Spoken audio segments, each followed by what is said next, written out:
елде де талай нәрсе болып жатыр.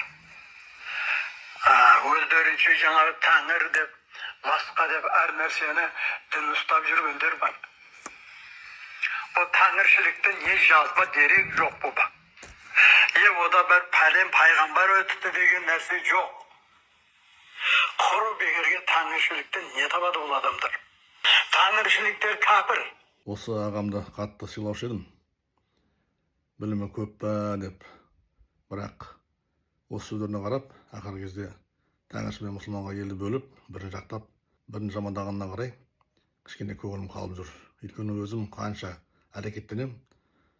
Құранның 2-ші Әл-Бақара сүресінің 3-ші аятында айтылғандай, осы дүниені жаратушы бәрімізге беймәлім, ортақ бір ұлы құпия, ғайып.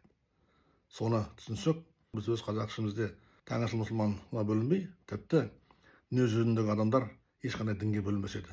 Өйткені бәрімізге ортақ бір ұлы құпия жаратушы бар екені ақиқат, және ол ешкімге беймәлі ұлы құпия екені де ақиқат. Арабша Аллаху Акбар деген сөзді қазақшаға аударсақ, Аллах деген сөздің мағынасы Құранда айтылғандай құпия болса, Акбар деген сөздің мағынасы ұлы болса, ұлы құпия. Сол білімге сүйене, сол ұлы құпияны білем дегендерге сенбейміз. Ал енді тәңіршілдер қайдан пайда болды? Себепсіз бір жапырақ жерге түспейді дейміз. Яғни бұл тәңіршілер пайда болуына да себеп болды. Біздің ата-бабаларымыз ежелден бері келе жатқан тәңіршіл мұсылманға бөлінді ме? Жоқ. Мұсылман деп жүрді, Алла деген сөзбен тәңір деген сөзді қатар ұстанды, аруақ деген сөзді мойындады, деген сияқты елдің салт дәстүрін ұстанды. Ал енді осы 30 жылдың ішінде сол теріс ағымдағылар салт дәстүрге тиісе бастағасын, одан қалды анау харам, анау ширк дей бастағасын, тіпті тәңір деген сөзді қолдануға болмайды. Олар пұтшылдар дей бастағаннан кейін, әрине соған сәйкес адамдардың ішінен қарсылық туды. Өйткені моллекелер бұл дүниеде керек заңдарды айтпай, және оларды қолданбай, тек қана Құранда мұсылманмен айтылған о дүние туралы аяттарға талқылана береміз деп елді бұзып алды.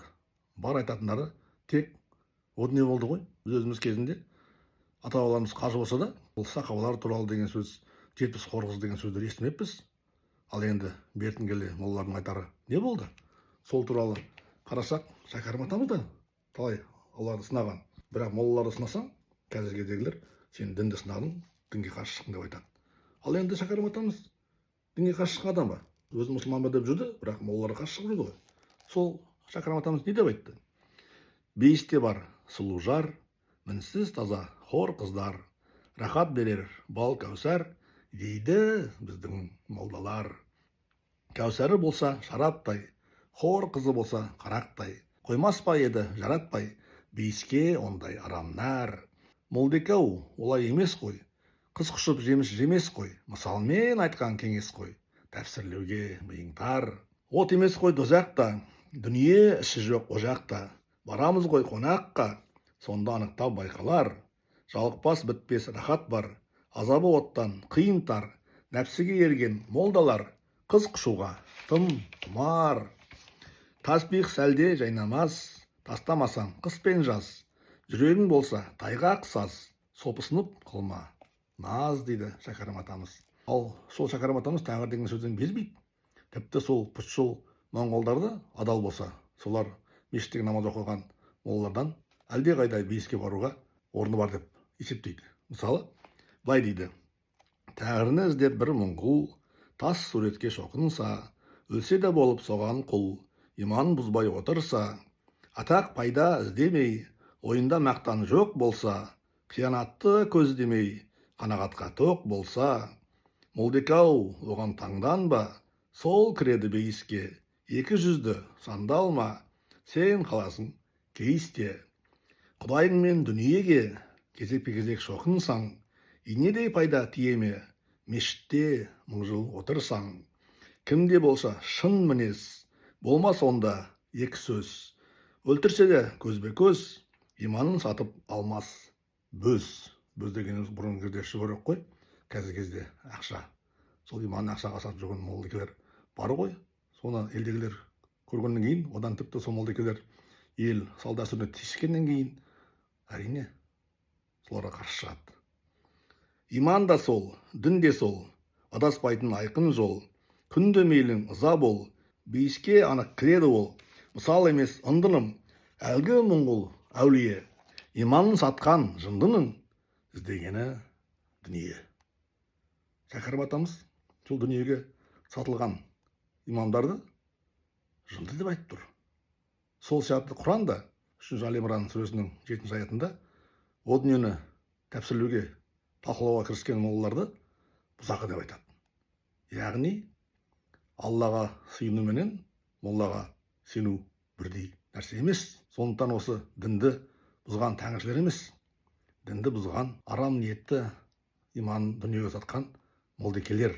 Ақымақ елге арамызда молла деп, әрине елдің де кінәсі бар.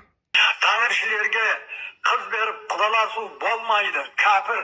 Енді осы атамыздың кезінде тәңіршілер кәпірлер, оларды мұсылмандар зиратына қоюға болмайды дегенде бар еді. Сонысына айтарым, бізде мұсылман зираттары бар ма? Таза.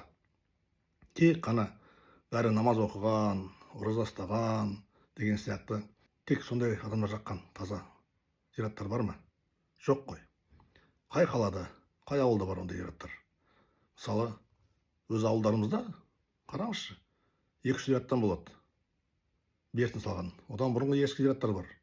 Олардың бәрінің атаулары, аталардың аталарымен аталған. Мысалы, менің өз ауылымда, қоғамда бертін салған колхоздан кейін 2 зират бар. Оны бір жағын шегір деп, бір жағын құлтаба деп аталардың атауымен атайды. Ал одан әрі ар жағымызда үкілі зират деген бар, шегір зират деген бар, бижан зират деген бар, балты зират деген бар деген сияқты зираттар бар. Біреуінде мұсылман зират деп айтпаймыз, бірақ бәрінде мұсылман зират деп санаймыз. Өйткені біз қазақ өзіміз кезінде мұсылман деп жүрдік. Бірақ тәңір деген сөзді тәңірлік дүниетанымнан біз берген жоқпыз. Бірге ұстандық.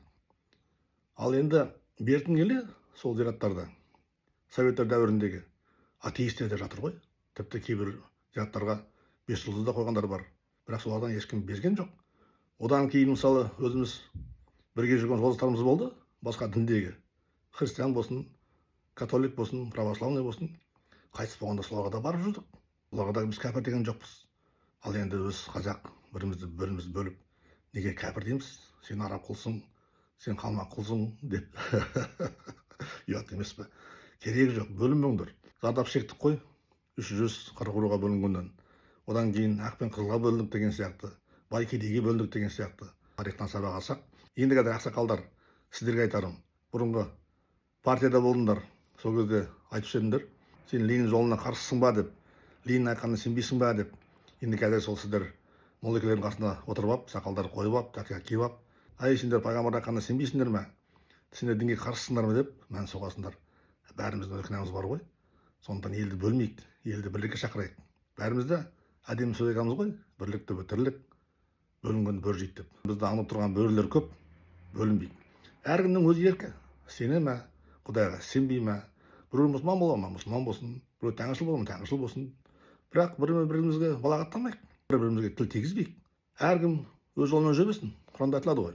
Сендерге сендердің сенімдерің, маған өз сенімім.